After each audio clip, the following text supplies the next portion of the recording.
Hi friends, welcome back to study classes. तो my dear friends, आज बात करने वाले हैं जी आरबीआई के डिजिटल पेमेंट इंडेक्स की। तो हमारे आरबीआई का डिजिटल पेमेंट इंडेक्स जो है उसे रिलीज किया गया रिसेंटली, और उसके अंदर हमें पता चला कि जो इंडेक्स की वैल्यू 2021 की निकल कर आई है वो निकल कर आई है 270.59। अगर हम इसे कंपेयर करते हैं पिछले साल से 2020 से, तो ये निकल कर आई थी 207.84। तो इंडिकेट करता है कि डिजिटल पेमेंट्स जो हैं वो हमारे इंडिया के अंदर बहुत तेजी से ग्रो कर रही हैं, specially because of the Covid के कारण कैश का इस्तेमाल कम हुआ और डिजिटल पेमेंट्स का इस्तेमाल यहां पे बढ़ता जा रहा है।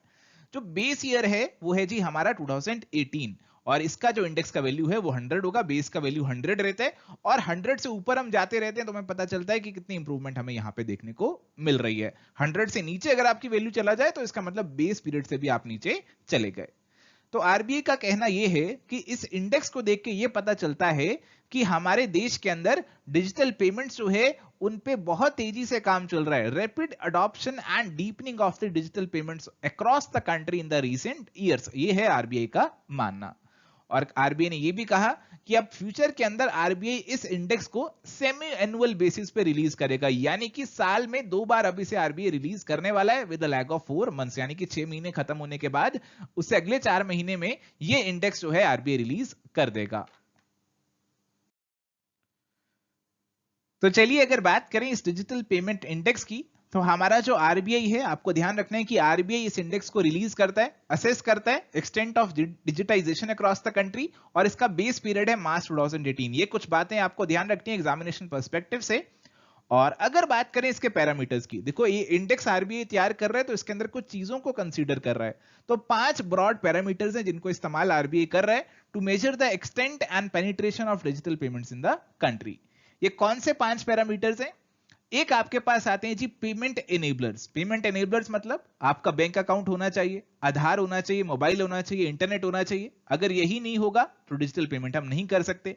इसके अलावा है जी payment infrastructure, demand side factors and supply side factors. इसके अलावा है पेमेंट परफॉर्मेंस, कि हमारा जो सिस्टम है वो सही से परफॉर्म करता रहे। इसके अलावा कंज्यूमर सेंट्रिसिटी, कि जो भी इनिशिएटिव्स हैं वो कंज्यूमर को ध्यान में लेकर जो है वो लाए जाएं, ताकि डिजिटल पेमेंट्स जो है उनको और आसान बनाया जा सके। अगर बात करें what are the benefits of digital payments, देखो बहुत फायदे हैं डिजिटल पेमेंट्स के। आप डायरेक्टली घर बैठे बैठे अपने बैंक से पे कर सकते हैं, आपको दुकान पे जाने की जरूरत नहीं है। घर बैठे ऑनलाइन ऑर्डर करो, सामान आपके घर पहुंच जाता है।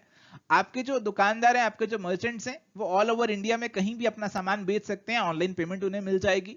हर एक ट्रांजैक्शन का प्रॉपर रिकॉर्ड रहता है। देखो कैश के अंदर कोई रिकॉर्ड नहीं रहता, बट ऑनलाइन पेमेंट करो तो आपके पास प्रॉपर रिकॉर्ड होता है। आपने किसी को कैश दिया, आप भूल सकते हो, बट अगर आपने किसी को ऑनलाइन पेमेंट करी तो आपकी पासबुक में वो एंट्री आ जाएगी और आपको वो हमेशा रिकॉर्ड रहेगा, याद रहेगा। कैश गुम जाने का डर रहता है, बट यहां पे आपका डिजिटल पेमेंट्स में ऐसा कोई डर नहीं रहता। आपके जो मर्चेंट्स हैं वो कहीं से भी आसानी से पेमेंट कलेक्ट कर सकते हैं। और साथ ही साथ आपने सुना होगा कि आप डिजिटल पेमेंट से पेमेंट करते हैं तो आपको कई बार कैशबैक मिलता है, रिवॉर्ड पॉइंट्स मिलते हैं, ऑफर्स वगैरह का बेनिफिट आपको मिल जाता है। तो ये सारे फायदे हैं जी डिजिटल पेमेंट्स के। तो यहां पे है जी आपके लिए कंसेप्ट चेक का सवाल। इस सवाल का आंसर आप हमें कमेंट्स के थ्रू बताइए, हमें इंतजार रहेगा आपके कमेंट्स का। So thank you my dear friends, ये था जी आज का हमारा डिस्कशन। अगर आपको आज का सेशन पसंद आया तो इस वीडियो पे जरूर अपना ढेर सारा प्यार दिखाइए। और अगर आपकी कोई क्वेरी है हमारे कोर्सेज को लेकर तो आप विजिट कर सकते हैं जी हमारी वेबसाइट, हमें मेल कर सकते हैं, व्हाट्सएप कर सकते हैं, कॉल कर सकते हैं, और फ्री नोट्स के लिए आप हमारी जो फ्री एंड्रॉइड ऐप है उसे भी डाउनलोड कर सकते हैं। Bye bye, take care, all the best.